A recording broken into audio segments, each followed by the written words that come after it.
The shotgun blast that killed Hannah Calloway's father on a cold November night in 1883 changed everything. But it was the sound of boots on her porch 3 nights later that would reshape her entire world. Hannah stood in the doorway of the small ranch house outside Colfax, California, her father's old rifle trembling in her hands as she listened to the heavy footfalls crossing the wooden planks. She was 22 years old and utterly alone for the first time in her life. The Sierra Nevada foothills rolled away in every direction, beautiful and isolating in equal measure.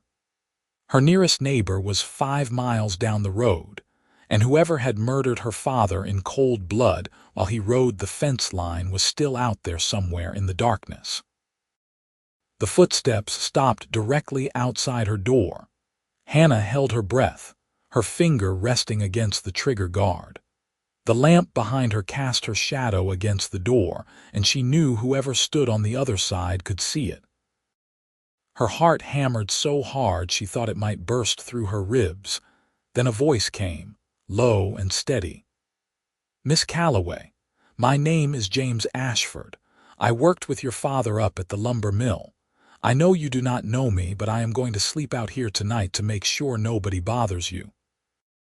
I will be gone by sunrise."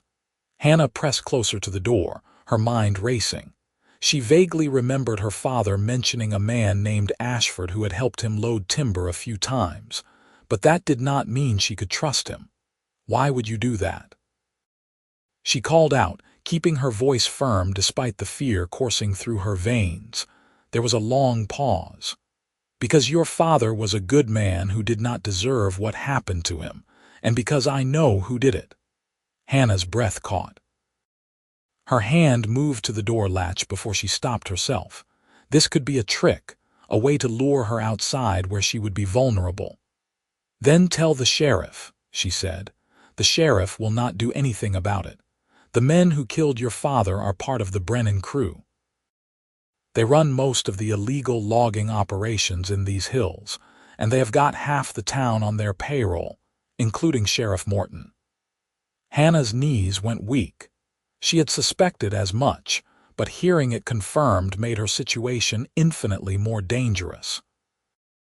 Her father had been vocal about the Brennan crew cutting timber without permits and destroying the watershed. He had been planning to ride to Sacramento to report them to the territorial authorities. "If that is true, then why are they not coming after me?" she asked.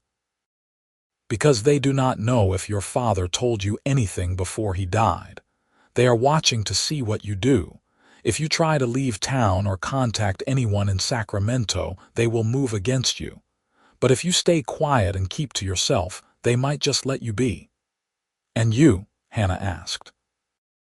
"Why should I trust you?" Another pause. "You should not. But I am going to sleep out here anyway because it is the right thing to do. You do not have to open the door or say another word to me. Just know that I will be here until sunrise, and I will come back tomorrow night and every night after until spring comes and it is safe for you to leave." "Until spring? That is months away." "I know." Hannah stood frozen, her mind turning over the impossibility of the situation. A strange man was offering to guard her door every night for months, sleeping in the cold, putting himself in danger from the same men who had killed her father. It made no sense. Nobody did things like that, not without wanting something in return. "What do you want from me?" she asked bluntly. "Nothing." The word was simple and absolute. "Go to bed, Miss Calloway. Try to get some rest." She heard him walk to the far corner of the porch, heard the creak of wood as he settled down. Then silence. Hannah stood at the door for another 10 minutes, listening, but there was no further sound except the occasional shift of weight and the whisper of wind through the pines. Finally, exhausted and still wary, she backed away from the door and wedged a chair under the handle. She checked that all the windows were latched, then retreated to her small bedroom at the back of the house. Sleep did not come easily. Every sound made her jolt awake, reaching for the rifle she kept beside the bed. But as the hours dragged on and nothing happened, she found herself thinking about the man on her porch. His voice had been calm and honest, without the oily smoothness of a liar. And if he truly knew who had killed her father, that made him both her greatest hope and her greatest danger. When dawn broke gray and cold over the mountains, Hannah rose and went to the front door. She moved the chair aside and slowly opened it, peering out into the misty morning. The porch was empty. Whoever James Ashford was, he had kept his word and left. But there, in the corner where he had sat, was a small bundle wrapped in cloth. Hannah glanced around the clearing, seeing nothing but trees and the dirt road leading back toward town. She stepped out onto the porch, the cold biting through her nightdress and shawl, and picked up the bundle. Inside was a loaf of bread, still warm, and a jar of honey. Hannah stood there holding the simple gifts as tears suddenly blurred her vision. She had not cried since the moment she learned of her father's death, had not allowed herself that weakness. But this small kindness from a stranger broke something inside her, and she sank down onto the porch step and wept until her throat was raw. The day passed in a blur of necessary tasks. There were animals to feed, water to haul, firewood to split. Her father's funeral had been 3 days ago, and the few neighbors who had attended had offered their condolences but little else. Everyone knew the Brennan crew controlled these hills, and nobody wanted to be caught on their bad side.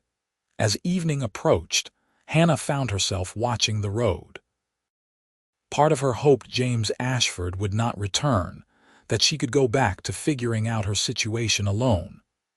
But another part, the part that had lain awake every night since her father's murder, wanted desperately to hear those boots on the porch again.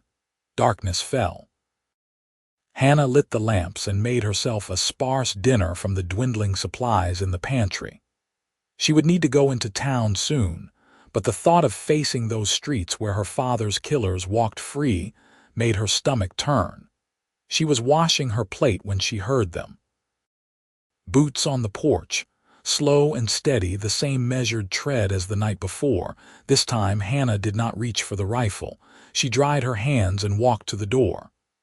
"Mr. Ashford." "Yes, madam. Thank you for the bread." "You are welcome. How are you managing?" It was such a simple, ordinary question, but Hannah found her throat tightening again. "Well enough," she said, fighting to keep her voice steady. "I will be fine. I do not doubt it, but you do not have to be fine all by yourself."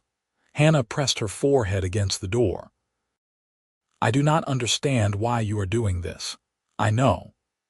There was no defensiveness in his voice, no attempt to convince her. "Get some rest, Miss Calloway." She heard him settle into what she assumed was his usual corner.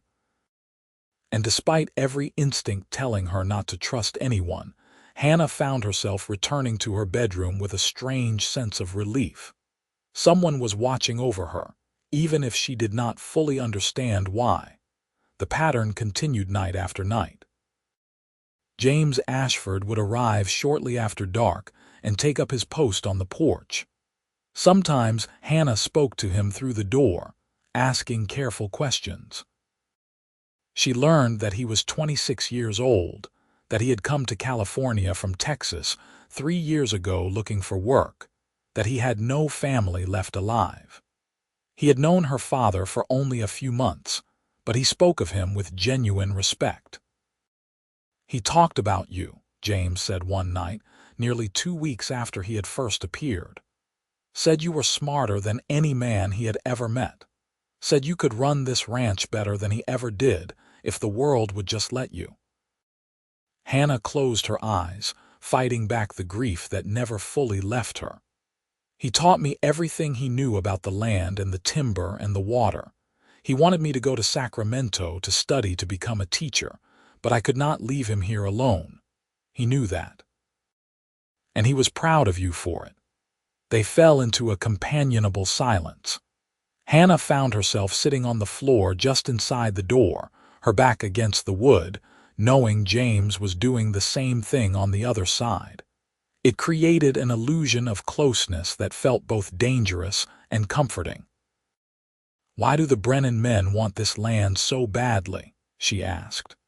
"There are hundreds of acres of timber all through these hills. Because your father's property has the creek running through it, the one that feeds into the Sacramento River. They want to run logs down it during spring runoff, but they cannot do that legally unless they own the water rights. Your father refused to sell, so they killed him." "Yes." Hannah felt her hands curl into fists, "and now they are waiting to see if I will sell. That is my guess. They figure a young woman alone will not be able to hold out for long. When winter truly sets in and supplies run low, they expect you to come to them begging. They do not know me very well then." She heard James shift, and she imagined she could hear the smile in his voice. "No, madam, I do not believe they do." December came with the first heavy snows. The Sierra foothills turned white and silent, and the cold seeped through every crack in the ranch house walls. Hannah spent her days hauling wood and melting snow for water, checking on the handful of cattle and horses her father had kept. The work was exhausting and endless, but it kept her from thinking too much about her impossible situation. The nights were harder. The dark came early and stayed late, and the howl of wind through the trees sounded like wolves.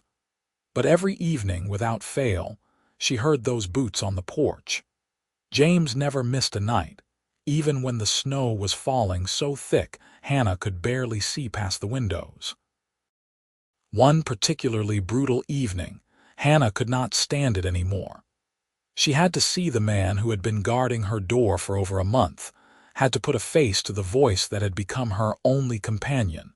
She opened the door. James Ashford stood there in the lamplight, snow dusting his shoulders and hat. He was tall and lean, with dark hair that curled slightly at his collar and eyes the color of weathered bronze.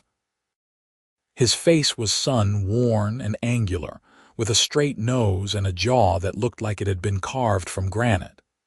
He was not handsome in the conventional sense, but there was something compelling about him, a quiet strength that radiated from every line of his body.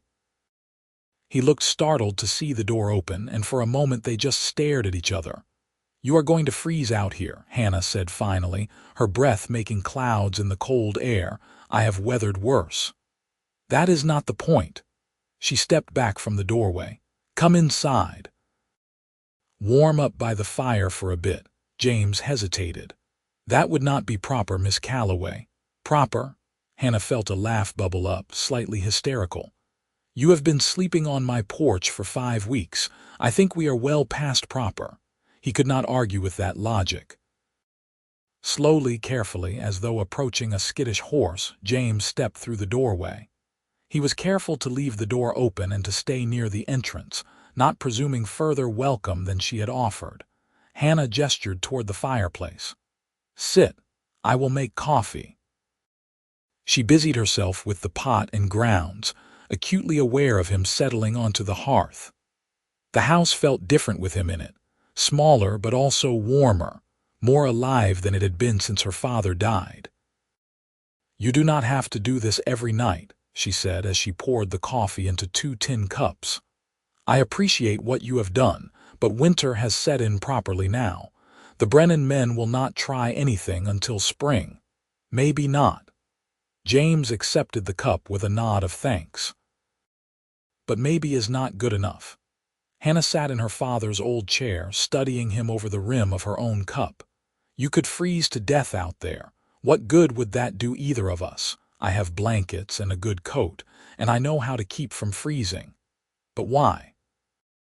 The question burst out of her, carrying all the confusion and frustration of the past weeks. "You do not owe me anything. You barely knew my father. Why are you risking your life for this?" James was quiet for a long moment, staring into the fire. When he finally spoke, his voice was low and rough. 3 years ago, I watched my sister die because nobody would help her. She was 16 years old and got herself in trouble with a man who abandoned her. When she needed somewhere to go, every door in our town closed in her face.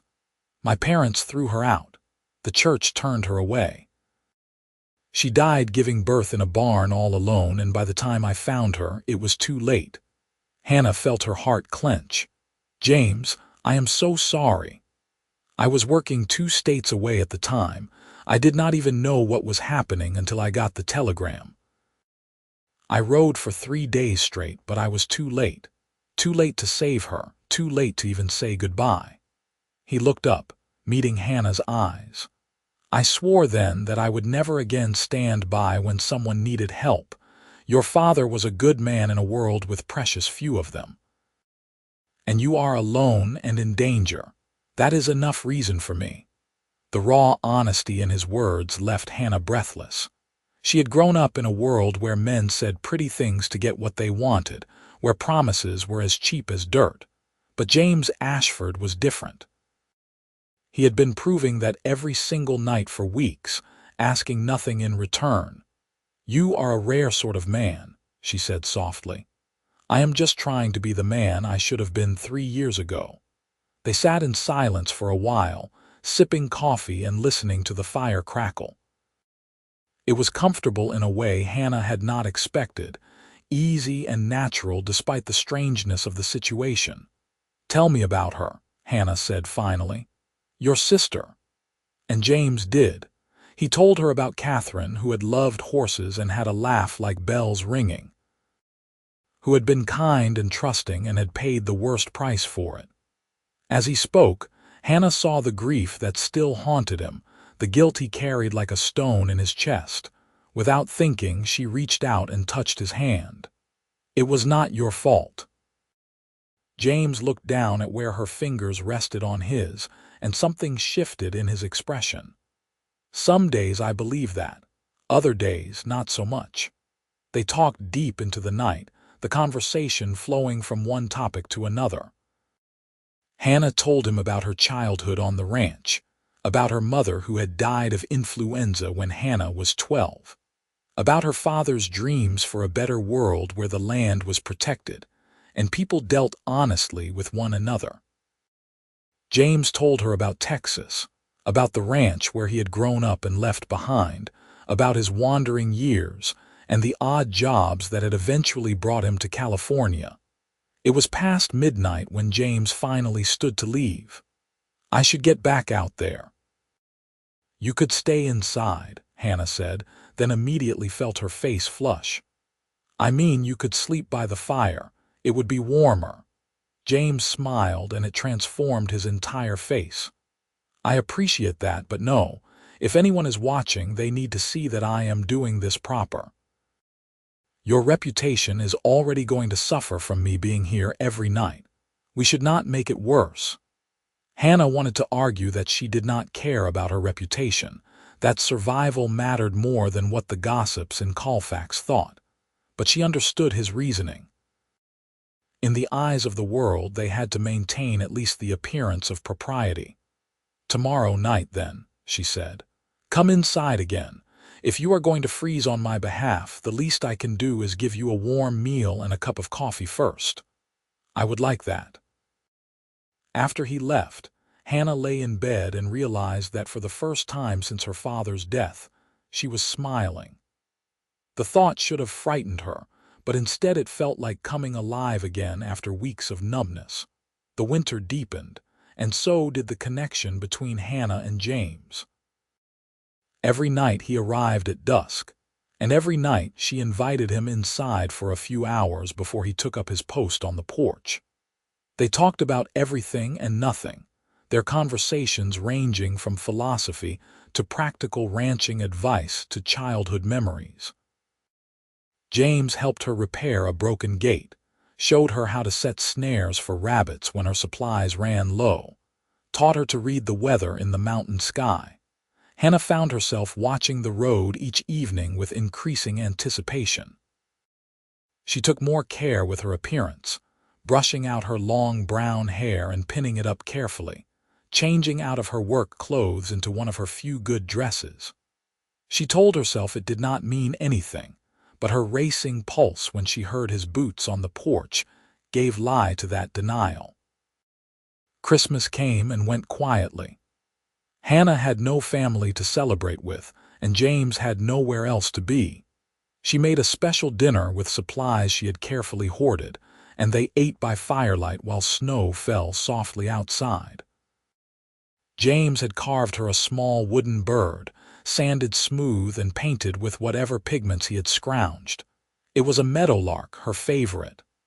"I did not get you anything," Hannah said, clutching the carving. "You have given me plenty. A warm fire, good food, better company." He looked at her across the table, and there was something in his eyes that made her breath catch. "I have not been this content in years, Hannah." It was the first time he had used her given name, and hearing it in his low voice sent warmth flooding through her. "Nor have I," she admitted. "Which seems impossible considering the circumstances. Grief and happiness are not opposites," James said. "They can exist side by side. Your father would want you to find joy where you can." "He would have liked you," Hannah said softly. "He would have appreciated what you are doing." "I hope I could have known him better." They cleared the dishes together, moving around each other in the small kitchen with a familiarity that spoke to the hours they had spent in close quarters. When Hannah reached for a plate at the same moment James did, their hands touched and neither pulled away immediately. The contact sent electricity racing up her arm. "Hannah." James's voice was rough. "I need to tell you something." She looked up at him, her heart hammering. "What is it?"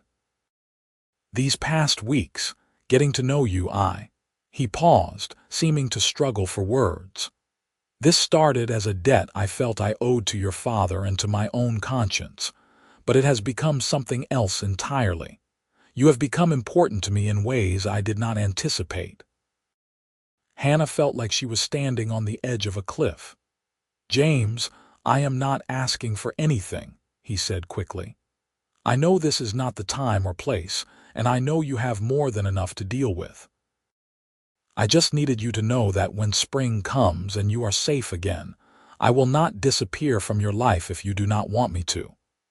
The careful way he phrased it, giving her all the power to choose, made Hannah's eyes sting with tears. She turned her hand in his, lacing their fingers together. "I do not want you to disappear." The smile that spread across his face was like sunrise breaking over the mountains. "Then I will not." He raised her hand and pressed a gentle kiss to her knuckles, his eyes never leaving hers. It was the most chaste and the most intimate moment of Hannah's life, and she felt it all the way to her soul. January brought storms that buried the ranch in snow drifts taller than a man. Hannah and James worked together to dig paths to the barn, to keep the animals alive, to maintain the precious store of firewood. The physical labor was exhausting, but there was satisfaction in it too, in the way they moved as a team without needing to speak. One evening, as they came in from the cold with snow coating their clothes and cheeks red from the wind, James caught Hannah's hand and pulled her to a stop. "What?" she asked, laughing. "You are beautiful," he said simply. "I have been wanting to tell you that for weeks." Hannah felt herself flush, and not from the cold. "I look like a half-frozen mess. You look alive, strong, beautiful." He reached up and gently brushed a strand of hair from her face, his fingers lingering against her cheek. "I think about you all day when I am at the mill. About what you might be doing, whether you are safe, what you will want to talk about tonight. You have become the best part of my days, Hannah." She leaned into his touch, her eyes fluttering closed. "You have become that for me too. I do not know how I would have survived these months without you." "You would have survived just fine. You are the strongest person I know." Hannah opened her eyes and found him watching her with such tenderness it made her chest ache. "Kiss me," she whispered. James needed no further invitation. He cupped her face in both hands and lowered his mouth to hers, the kiss gentle, and reverent and full of all the feeling they had been building between them for months. Hannah's hands came up to grip his coat, pulling him closer, and the kiss deepened. His lips were cold but soft, and he tasted like snow and coffee and promise. When they finally pulled apart, both breathing hard, James rested his forehead against hers. "I love you," he said. "I know it is too soon, and I know we have barely begun to know each other, but it is true all the same." "It is not too soon," Hannah said fiercely. "You have been here every single night. You have protected me and listened to me and made me feel less alone. I love you too, James. I love you so much it frightens me." They held each other in the doorway of the ranch house as snow swirled around them, and the mountains stood silent witness. It felt like making a promise, like sealing a vow that went deeper than words. February arrived with slightly warmer temperatures, and the first hints that winter might eventually end. The snow began to melt during the days, though it still froze hard at night. Hannah's supplies were running dangerously low, and she knew she would have to make the journey into Colfax soon, regardless of the danger. "I will go with you," James said when she mentioned it. "We will go together. That will only draw more attention to us. I do not care. I am not letting you face those men alone." They argued about it, one of their few real disagreements, but in the end, Hannah had to admit that she would feel safer with James beside her. And more than that, she wanted him beside her. She was tired of hiding, tired of being afraid. They rode into Colfax on a bright morning in late February, the sky so blue it hurt to look at. The town was small, just a few dozen buildings clustered around the main road, with the lumber mill dominating the western edge. People stopped and stared as they rode past, and Hannah could feel the weight of their speculation. At the general store, the proprietor, Mr. Jennings, greeted them with barely concealed surprise. "Miss Calloway, Mr. Ashford, I had not expected to see you both together." "We are just here for supplies," Hannah said coolly. "Unless you have a problem with my business." "No, madam, of course not." But his eyes kept darting toward the window, and Hannah knew he was looking to see who might be watching. They were loading their purchases onto the wagon when 3 men appeared from across the street. Hannah recognized them immediately. The Brennan brothers, Colt, Wyatt, and their cousin Jed. They were all large men, hard-faced and mean-eyed, the kind who had spent their lives taking what they wanted and crushing anyone who stood in their way.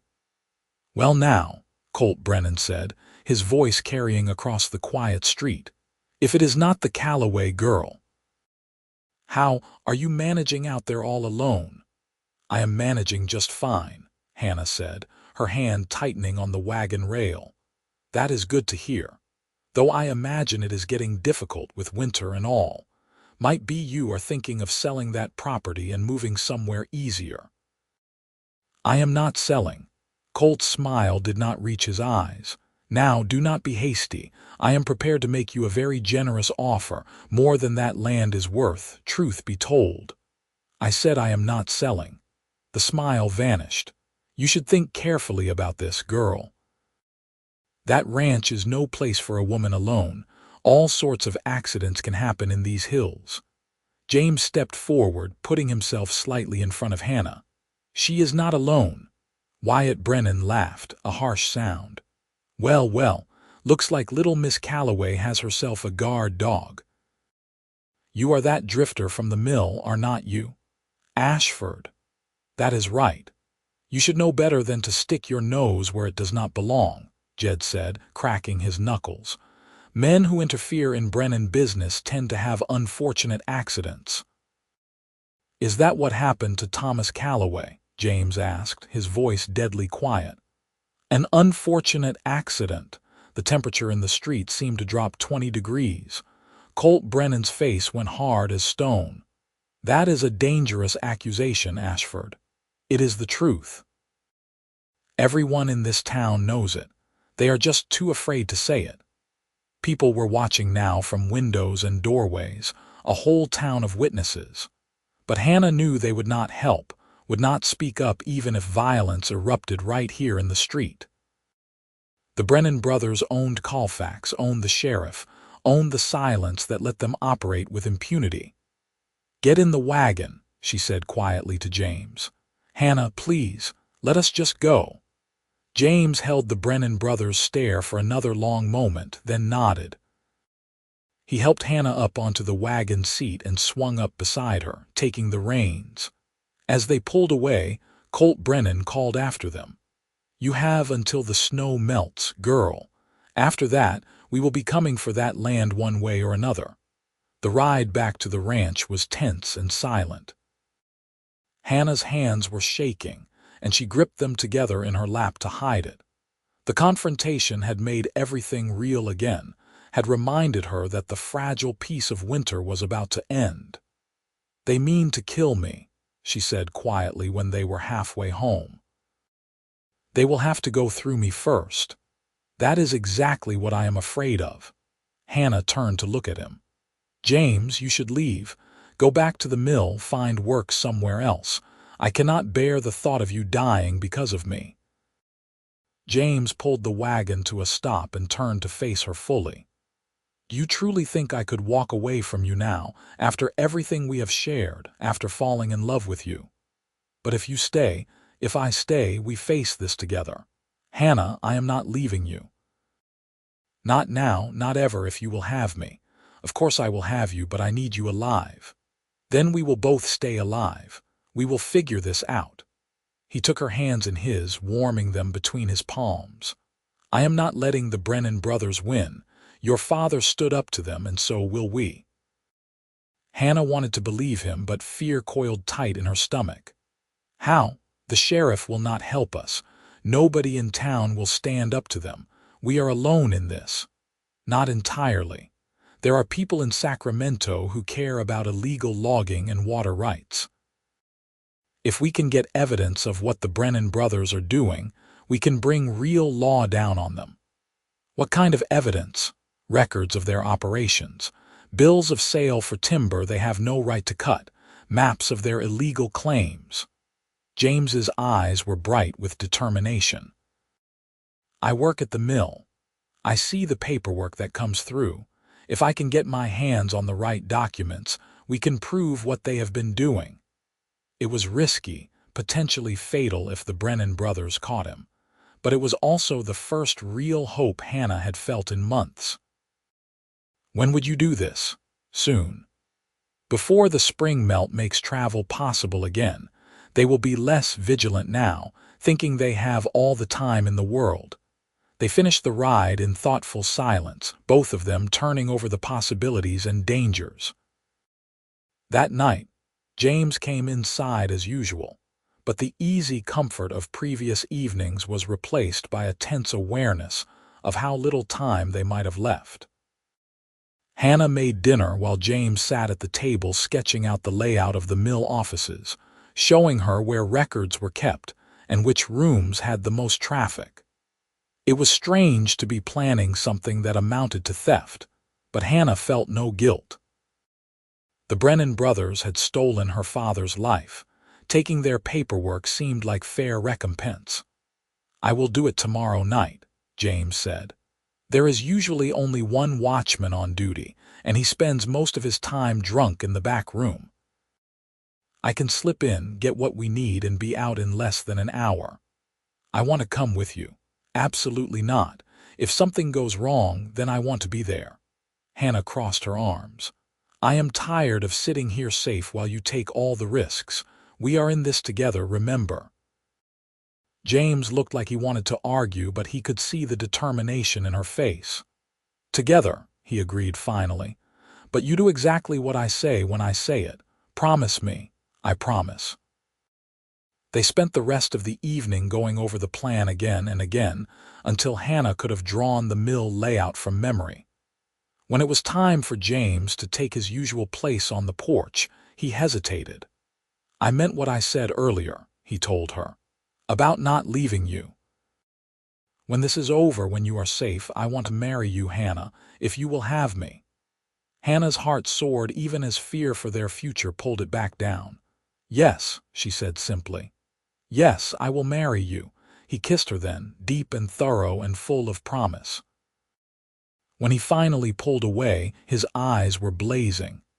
"Then we have something to fight for, and I have never lost when the stakes were this high." The next night, they rode together through the darkness toward Colfax. It was cloudy, which provided good cover but made the road treacherous. Hannah's heart hammered the entire way, but having James beside her gave her courage. They left the horse tied in a grove of trees a quarter-mile from the mill and approached on foot. The massive building loomed against the sky, its windows dark except for a faint glow from the back room where the watchman would be stationed. James led her around to a side door he had left unlocked earlier in the day. They slipped inside, moving through shadows that smelled of sawdust and pine resin. The office was on the second floor, accessed by a narrow staircase that creaked with every step. "Wait here," James whispered when they reached the top. "Keep watch."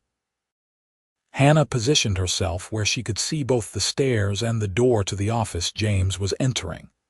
Minutes dragged by like hours. She strained her ears for any sound of movement from below, her entire body tense as a bowstring. Then she heard it, boots on the floor below. Heavy footsteps that did not belong to a drunk watchman stumbling to relieve himself. "James," she hissed, "someone is coming." He appeared in the doorway, arms full of papers. How many? I cannot tell, at least 2, maybe more. They could hear voices now, muffled but getting closer. James made a quick decision. "Window. We go out the window." The office had a window that overlooked the back of the mill where the logs were brought in from the forest. It was a 12-foot drop to the ground, not impossible but not easy either. James pushed the window open and tossed the papers down first, then helped Hannah climb through. "Hang from the ledge and drop," he instructed. "Bend your knees when you land." Hannah did as he said, her heart in her throat as she dangled from the window and then let go. She hit the ground hard, rolling to absorb the impact the way her father had once taught her. A moment later, James landed beside her. "Go, go," he urged, scooping up the papers. They ran for the trees, not daring to look back. Behind them, they could hear shouts as whoever was in the mill realized something was wrong. A gunshot cracked through the night, and Hannah felt the bullet pass close enough to stir the air by her ear. They crashed through the underbrush to where they had left the horse. James threw Hannah up into the saddle and swung up behind her, spurring the animal into a gallop before they were even properly seated. More gunshots followed them, but the darkness and trees provided cover. They did not slow down until they were miles from the mill, until the sounds of pursuit had faded completely. Only then did James rein in the horse, and they both sat there breathing hard, adrenaline still coursing through their veins. "Are you hurt?" James demanded, his hands running over her arms and shoulders, checking for injuries. "I am fine. You, fine." That was too close. Hannah twisted in the saddle to face him. "But we got the papers. That is what matters." They made it back to the ranch just before dawn. Inside, they spread the documents across the table and began going through them by lamplight. What they found was damning. Records of timber cut from federal land without permits, forged bills of sale, payments to Sheriff Morton and half a dozen other town officials, and most importantly, a ledger showing the Brennan brothers' plan to divert the entire creek running through Hannah's property to serve their illegal operations. "This is it," James said, his voice filled with grim satisfaction. "This is enough to bring federal marshals down on them. We need to get these to Sacramento as soon as possible." "The roads will not be clear enough for weeks yet," Hannah pointed out. "The mountain passes are still snowed in." "Then we go the long way, down through the valley. It will take longer, but it is safer anyway. The Brennan brothers will be watching the direct routes. They spent the rest of the day preparing for the journey. Hannah packed what few supplies they had left while James checked over the wagon and horses, making sure everything was in good repair. There was a strange energy between them, fear and excitement mixing together. They were finally taking action, finally fighting back. That evening, James did not take his usual place on the porch. Instead, they sat together by the fire, his arm around her shoulders, her head resting against his chest. It felt like the calm before a storm. "Once this is over," Hannah said softly, "what do you want to do? Marry you? Build a life with you right here on this ranch?" James pressed a kiss to her hair. "I want to wake up every morning beside you and fall asleep every night knowing you are safe. I want to help you raise cattle and plant crops and maybe, someday, raise children. I want everything, Hannah." "I want that too." She tilted her face up to look at him. "I never thought I could feel this way about anyone. I thought my life would just be the ranch and loneliness, but you changed everything." He kissed her then, slow and deep and full of promise. When they finally drew apart, James said, "We should try to sleep. We leave at dawn." But neither of them slept much that night. They lay together in Hannah's bed, fully clothed and chaste, holding each other while the darkness gradually gave way to gray morning light. It felt precious and fragile, this peace they had carved out against all odds. They were loading the wagon when riders appeared on the road. Hannah's blood turned to ice. She recognized the silhouettes. The Brennan brothers and at least 6 other men, all armed, riding hard toward the ranch. "Get in the wagon," James said, his voice urgent but calm. "We are leaving now." But it was too late. The riders spread out, cutting off the road in both directions. They were trapped. Colt Brennan dismounted and walked toward them, his gun drawn but not yet pointed. "You have been a busy little thief, Ashford. Breaking into private property, stealing documents. That is serious business. Those documents prove you murdered Thomas Calloway and have been operating illegally for years," James said. "We are taking them to the federal marshals in Sacramento." "No." Colt's voice was flat. "You are not." Wyatt and Jed dismounted as well, flanking their brother. The other men stayed on their horses, forming a circle around the ranch house. Hannah's mind raced, looking for any escape route, but there was none. "Here is what is going to happen," Colt said. "You are going to give me those papers. Then you are going to sign over the deed to this property. And then you are both going to leave California and never come back. If you do that, I will let you live." "And if we refuse?" Hannah asked, though she already knew the answer. Colt's smile was a death's head grin. "Then we will have 2 more unfortunate accidents in these hills. You would not be the first, and you will not be the last." James's hand found Hannah's, squeezing tight. She could feel him calculating odds, looking for any chance of survival. But they were outnumbered and outgunned, and everyone knew it. Then a voice rang out from the trees. "Drop your weapons. You are all under arrest." Everyone spun toward the sound. From the forest emerged a dozen men on horseback, all wearing the badges of federal marshals. Leading them was a tall man with iron gray hair and a marshal's star pinned to his coat. "Marshal Hendricks," the man introduced himself. "We have been investigating the Brennan operation for 3 months. We came up from Sacramento 2 days ago and have been waiting for an excuse to move in." I would say this qualifies. The Brennan men looked at each other, weighing their options. For a moment, Hannah thought they might try to fight, but even they were not stupid enough to draw on federal marshals. "This is private property," Colt said. "You have got no right. We have every right. You are under arrest for murder, illegal logging, corruption of public officials, and now attempted murder and theft of property. Drop your weapons. Now." One by one, the Brennan men complied. The marshals moved in, disarming and shackling them with efficient precision. Hannah watched in stunned disbelief. As her father's murderers were finally brought to justice, Marshal Hendricks approached her and James. "Miss Calloway, Mr. Ashford, I understand you have documents for us." James retrieved the papers from the wagon and handed them over. "How did you know to be here? We have had an informant in town for months. When we heard about the break-in at the mill last night, we figured something was about to break. We just got here in time." Hendricks flipped through the documents, his expression hardening. "This is good work. This will put these men away for a long time." "What about Sheriff Morton and the others on their payroll?" Hannah asked. "We will be rounding them all up. There is going to be a thorough cleaning of Colfax's government. You can count on that." It felt surreal, watching the Brennan brothers being loaded onto horses for transport to Sacramento. Colt turned back one last time, his eyes full of hatred as he looked at Hannah and James. But his threats were empty now, his power broken. When the marshals and their prisoners had ridden away, Hannah and James stood alone in the clearing.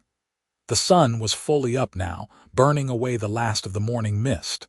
Spring was truly coming, she could feel it in the air. "It is over," she said, hardly daring to believe it. "It is over," James confirmed. Then he swept her up in his arms and kissed her thoroughly, both of them laughing with relief and joy. They were married 3 weeks later in a simple ceremony at the church in Colfax. The town, free now from the Brennan brothers' grip, turned out in force to celebrate. Neighbors who had been too afraid to help before now offered their support and friendship. It was not forgiveness for their cowardice, but it was a start. Hannah wore her mother's wedding dress, carefully preserved all these years. James wore his best suit, his hair neatly trimmed and his boots polished to a shine. When he saw her walking down the aisle, his eyes filled with tears. "Dearly beloved," the minister began, and Hannah felt her father's absence like a physical weight. But she also felt his approval, his happiness for her. He would have loved James, would have been proud to call him son. They exchanged vows in voices strong and clear, promising to love and cherish each other until death parted them. When James slipped a simple gold band onto her finger, Hannah knew she was making the best decision of her life. "I now pronounce you husband and wife. You may kiss your bride." James did, and the church erupted in cheers and applause. The celebration lasted well into the evening. There was food and music and dancing, the whole community coming together to mark not just a wedding but a new beginning. The Brennan brothers' trial was set for summer, and everyone expected convictions on all counts. A new sheriff had been appointed, one with a reputation for honesty. Slowly, painfully, Colfax was healing. As the sun set and the party finally began to wind down, James and Hannah slipped away to begin their life together.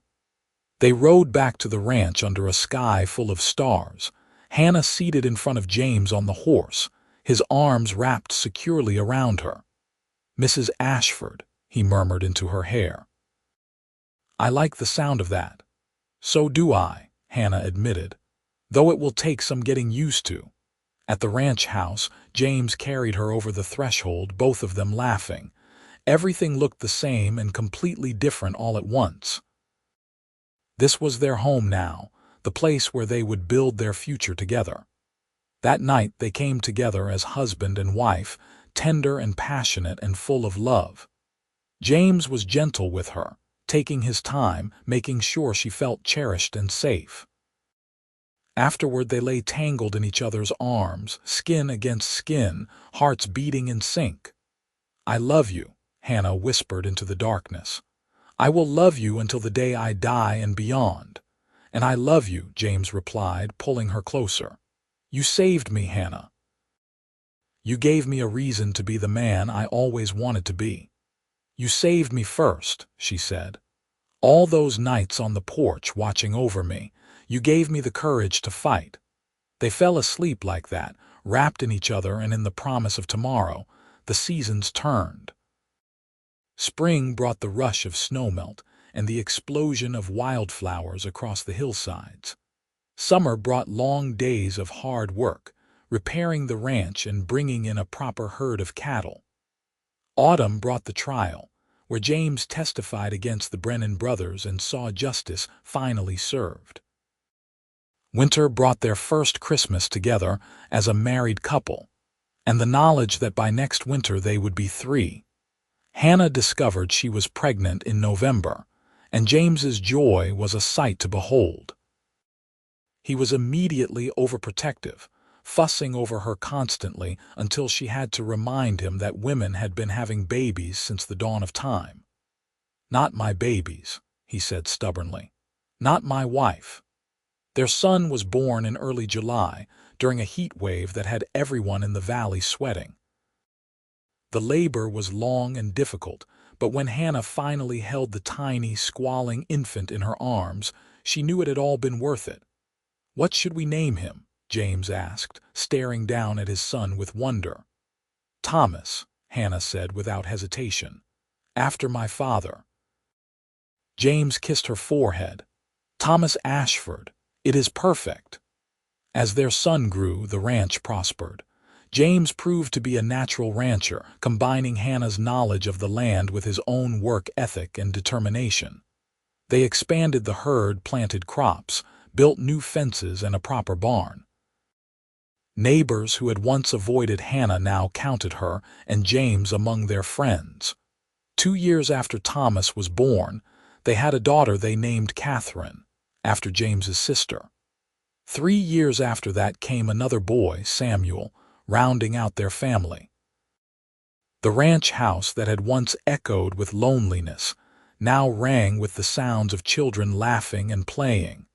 On quiet evenings, after the children were asleep, Hannah and James would sit on the porch and watch the sun set over the mountains. Sometimes they talked about the old days, about those months when James had slept right here guarding her door.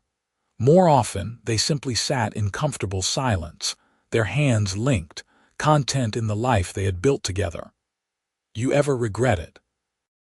Hannah asked one evening, a decade after they had married. "Coming here, getting involved in all of that danger."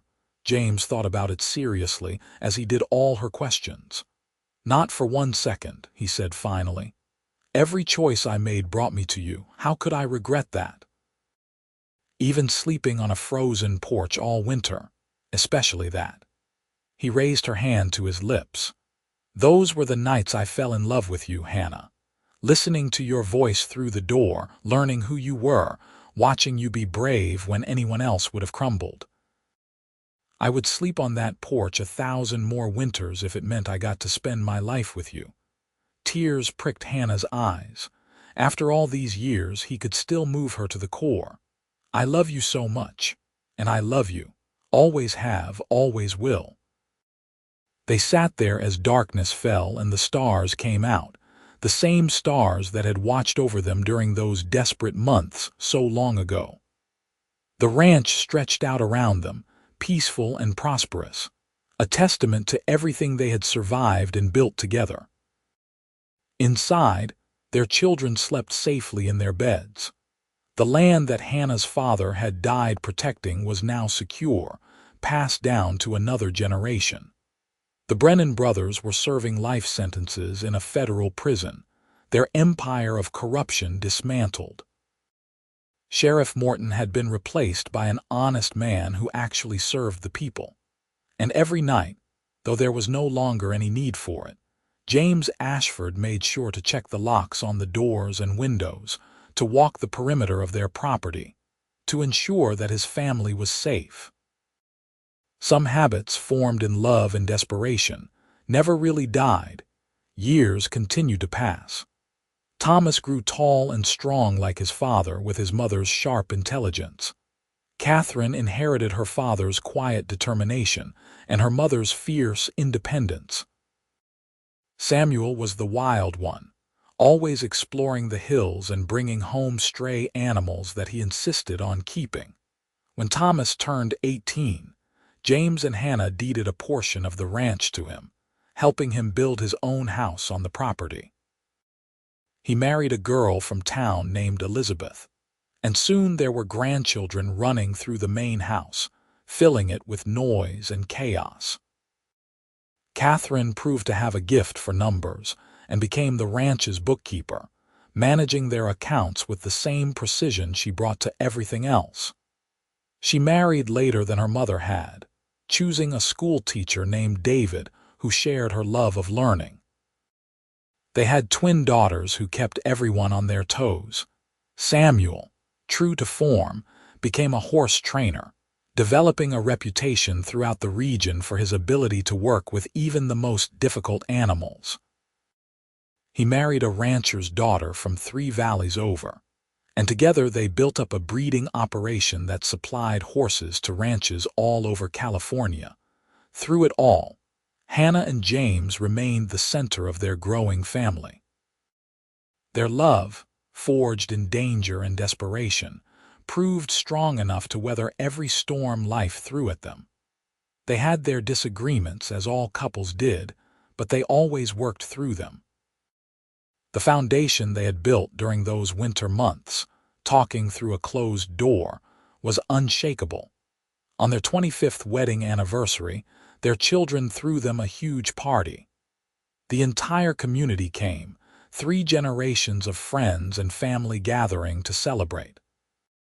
There were speeches and toasts, stories told and retold about the brave young woman who had stood up to the Brennan brothers and the cowboy who had guarded her door all winter. When it was James's turn to speak, he stood with Hannah beside him and looked out at the sea of faces.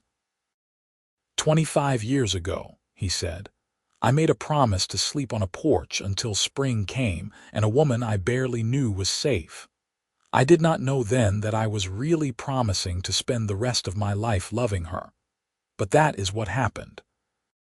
Hannah Calloway, now Hannah Ashford, you are the best decision I ever made. You are my home, my heart, my everything. Here is to 25 more years and then 25 more after that. The crowd cheered, and Hannah kissed him amid the applause, not caring who was watching. She was 61 years old and had never felt more in love. They settled into a comfortable old age together. As their bodies slowed and their hair turned silver, their connection only deepened. They knew each other's thoughts almost before they were spoken, could communicate volumes with a single glance. They worked side by side in the garden Hannah had planted behind the house, grew fat and happy on Catherine's cooking when she insisted on having them over for Sunday dinners, and delighted in spoiling their growing number of grandchildren. On winter evenings, they still sat on the porch, bundled in blankets against the cold. Hannah would rest her head on James's shoulder, and he would wrap his arm around her, and they would watch the snow fall just as they had decades ago. "Do you remember," Hannah said one such evening, "how terrified I was when I first heard your boots on this porch? I remember thinking you were probably pointing a rifle at the door and debating whether to shoot me." Hannah laughed. "I was. You sounded so calm, though. So sure of what you were doing." "I was not sure of anything except that I could not leave you alone. The rest I figured out as I went along." "You figured it out pretty well." James kissed the top of her head. "We figured it out together." They were in their 70s when James's health began to fail.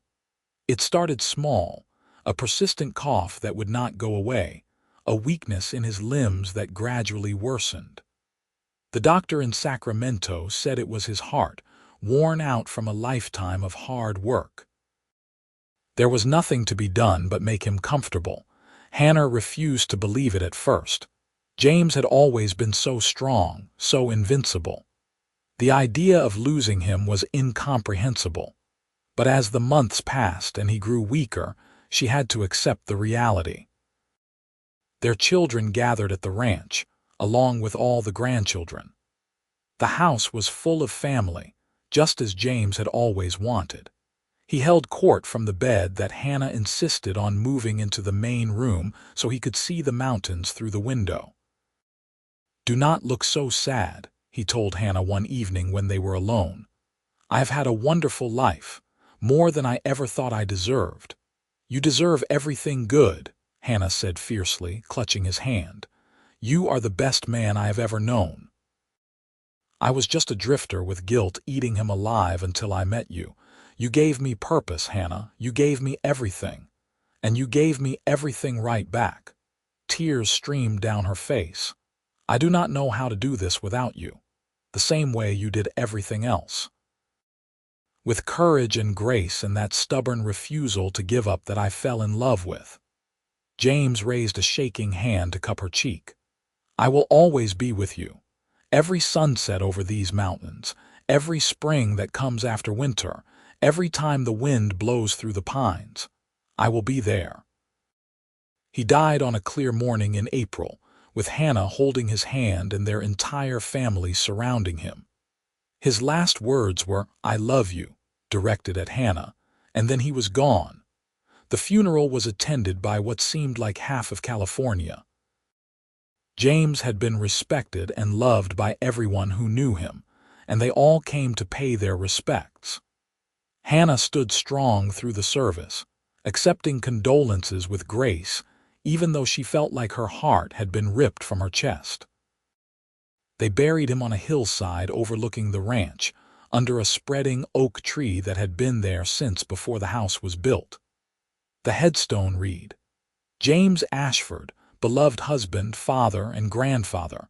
He guarded her door until spring, and she loved him forever." In the weeks and months that followed, Hannah discovered that grief was a strange companion. Some days it overwhelmed her completely, leaving her unable to do anything but weep. Other days, it was a dull ache that she carried with her like an old injury. But always, she felt James's absence like a missing limb. Her children rallied around her, insisting she come stay with them, offering to move back into the main house. But Hannah refused. This was her home, hers and James's, and she was not leaving it. She developed a new routine. Every evening at sunset, she would walk up the hill to James's grave and sit beside it, telling him about her day. Sometimes she brought flowers from the garden they had planted together. Sometimes she just sat in silence, feeling the wind on her face and watching the light fade over the mountains. "You were right," she told him one evening, 6 months after he had died. "You are everywhere. I feel you in every corner of this place, but it is not enough. I miss you so much." A hawk cried overhead, soaring on the wind, and Hannah smiled through her tears. James had always loved watching the hawks. She lived for another 5 years after James died, long enough to see 2 more great-grandchildren born, long enough to celebrate her 80th birthday surrounded by 4 generations of family. She remained sharp and active almost to the end, still insisting on tending her garden and walking the property every day. On a warm evening in late spring, Hannah felt a deep weariness settle over her. She called her children to her side and told them she loved them, that they had made her proud every day of their lives. She asked Thomas to look after the ranch, Catherine to keep everyone organized, and Samuel to never stop bringing home strays. That night, she went to bed in the room she had shared with James for over 50 years. She looked at his side of the bed, still perfectly made, and smiled. "I am coming," she whispered. "I kept you waiting long enough." She closed her eyes and drifted off to sleep, and in her dreams, she was young again, standing at the door of the ranch house. She could hear boots on the porch, that familiar steady tread, and when she opened the door, James was there. He looked just as he had that first night, tall and strong and full of quiet determination. "Took you long enough," he said with a smile. "I had things to take care of," Hannah replied, stepping into his arms. "I know, but I am glad you are here now." They stood together on the porch, watching spring bloom across the mountains, and Hannah felt complete for the first time since he had died. This was where she was meant to be, where she had always been meant to be, with him. When her children found her in the morning, she was peaceful, a smile on her face. They buried her beside James under the oak tree, and the new headstone read, "Hannah Ashford, beloved wife, mother, and grandmother. She heard his boots every night and loved him until her last breath." The ranch stayed in the family, passed down through generations. The story of how James had guarded Hannah's door all winter became family legend, told and retold to children and grandchildren.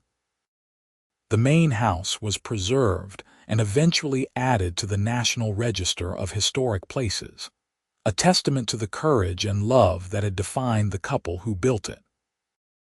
And on quiet evenings when the wind blows just right through the Sierra foothills, some say you can still hear boots on the porch of the old Ashford ranch, steady and sure, the sound of a promise kept, and a love that transcended even death itself.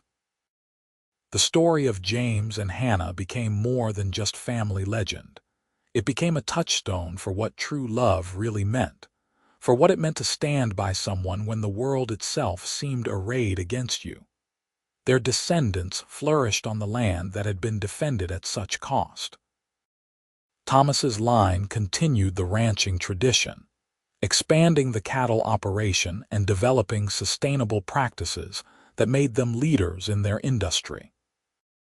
Catherine's twin daughters both became lawyers, using their education to fight for water rights and environmental protection throughout California, carrying on the legacy of justice their great-grandfather had started. Samuel's breeding program produced horses that were sought after throughout the western states, known for their intelligence and steady temperaments, much like the man who had founded the line.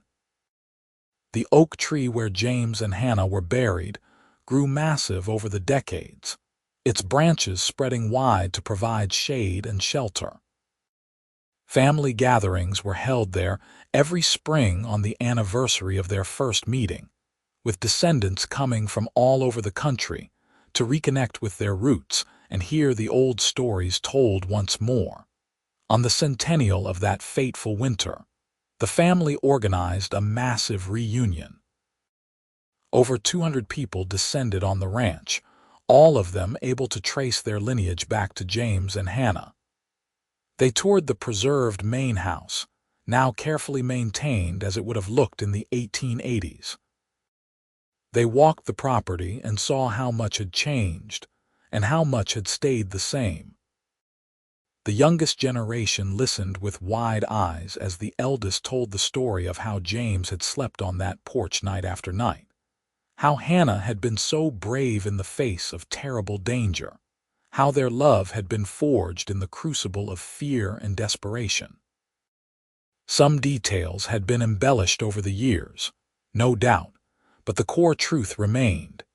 Here were two people who had found each other against impossible odds and had built something that lasted far beyond their own lives.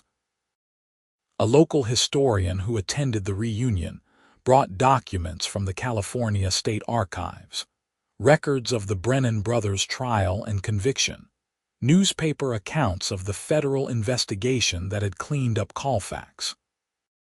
It was strange to see those dramatic events reduced to yellowed newsprint and legal documents, but it made them real in a way that oral history sometimes could not. One particularly moving artifact was a letter James had written to his sister Catherine during the first winter he had known Hannah, before he died. The letter had somehow survived, passed down through a distant cousin's family, and now brought back to the ranch. In it, James had written, "I have found something here worth protecting, worth dying for if necessary. There is a woman, Cat, and she reminds me of you in the best ways. She is strong and smart and refuses to bend even when the world tells her she should. I think perhaps God brought me to California not for work or wandering, but for this, for her." Reading those words a century later, surrounded by the legacy James and Hannah had created, there was hardly a dry eye in the crowd. Here was proof, in James's own hand, of the depth of feeling that had driven him to do something so extraordinary. The celebration lasted 3 days, with music and food and storytelling that stretched long into each night. Children played the same games their ancestors had played on this same ground.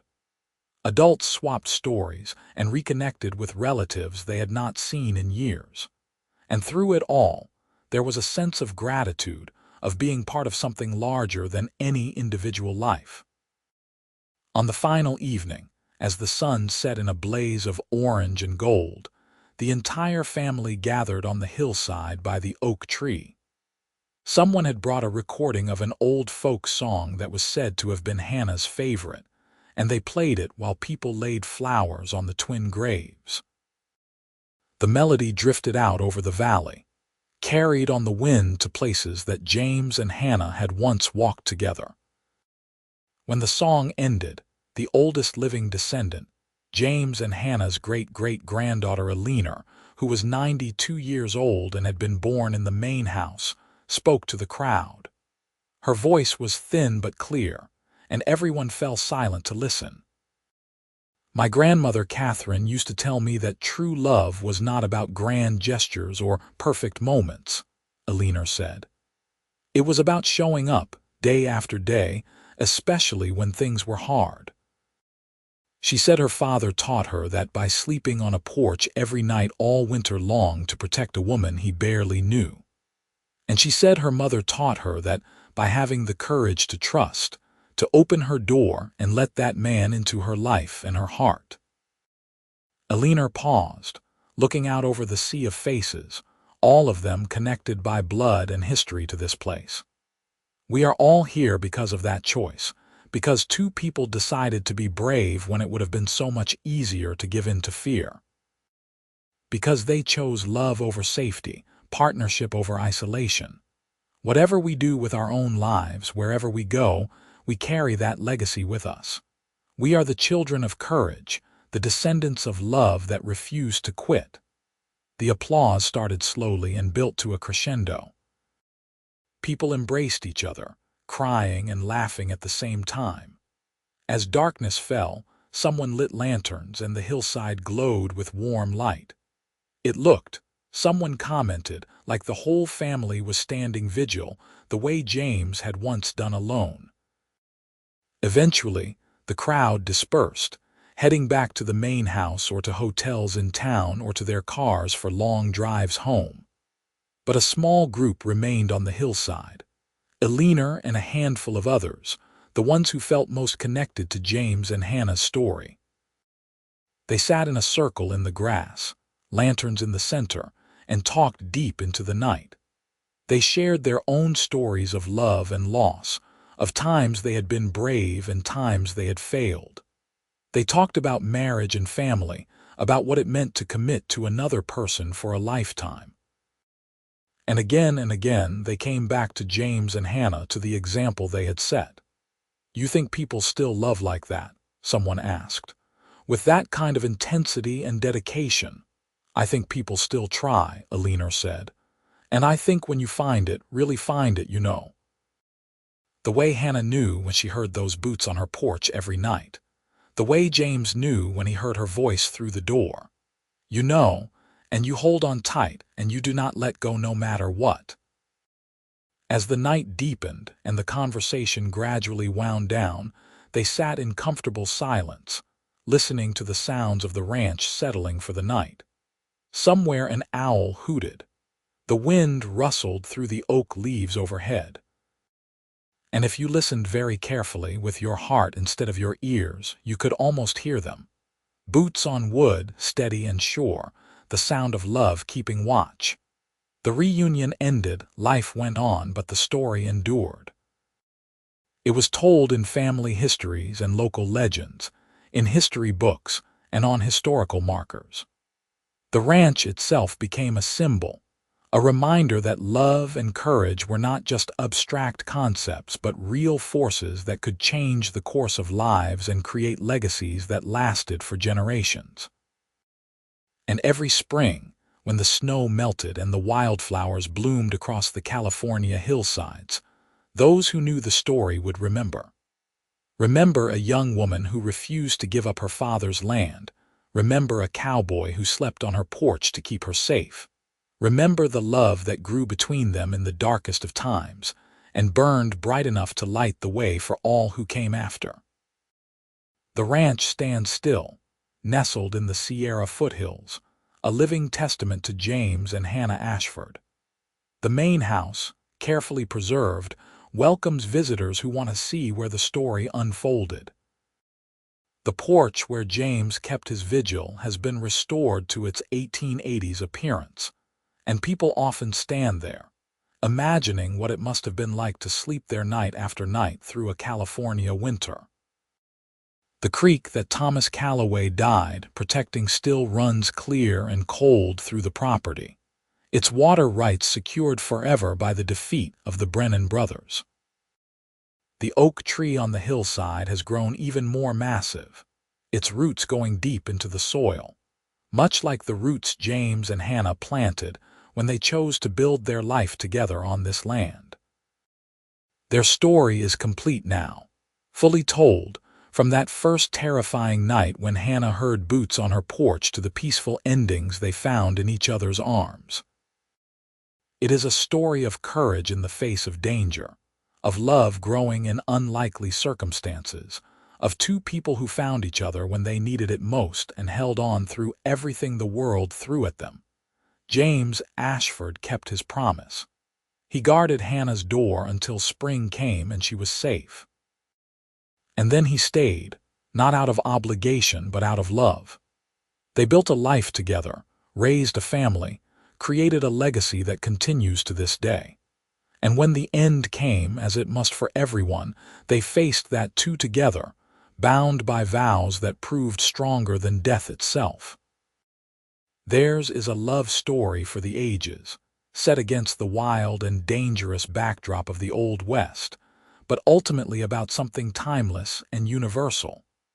The human need for connection, for partnership, for someone who will stand beside you no matter what.